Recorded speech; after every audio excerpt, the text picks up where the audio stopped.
I'm back with Susan.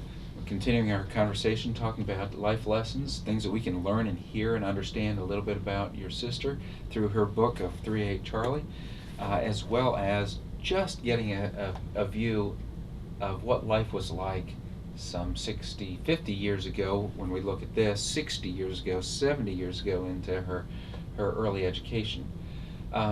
She's finally worked all the way around. She knows now that she's actually going to be and is the record setter.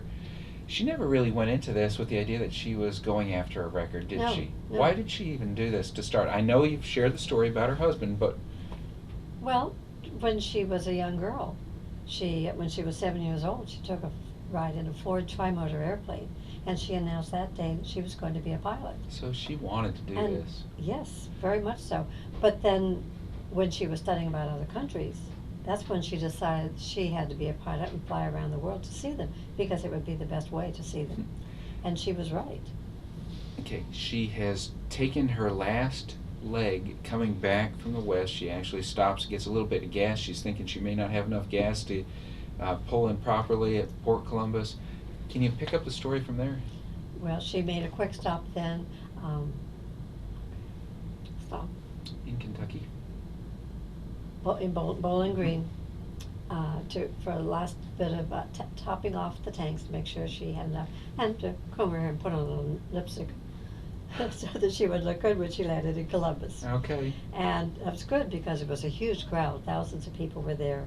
The mayor was there, the governor was there, somebody from the FAA was there with a letter of congratulations from President Johnson as he was inviting her to the White House.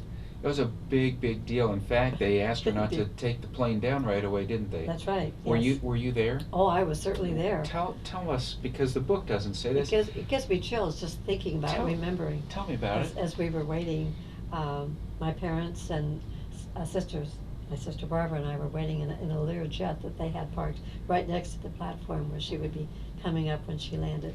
And I'll just never forget it. Did she take it down, go circle back around? Yes, they had her do that, circle around, make sure there weren't any other planes in the area there, because they didn't want to take away from her great landing.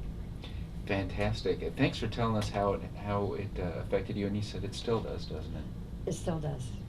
Gives me chills. Great. And sometimes I get a little sentimental. Well, that's a good thing. That's a good thing. Yes. Right. All right. Thank you, Susan.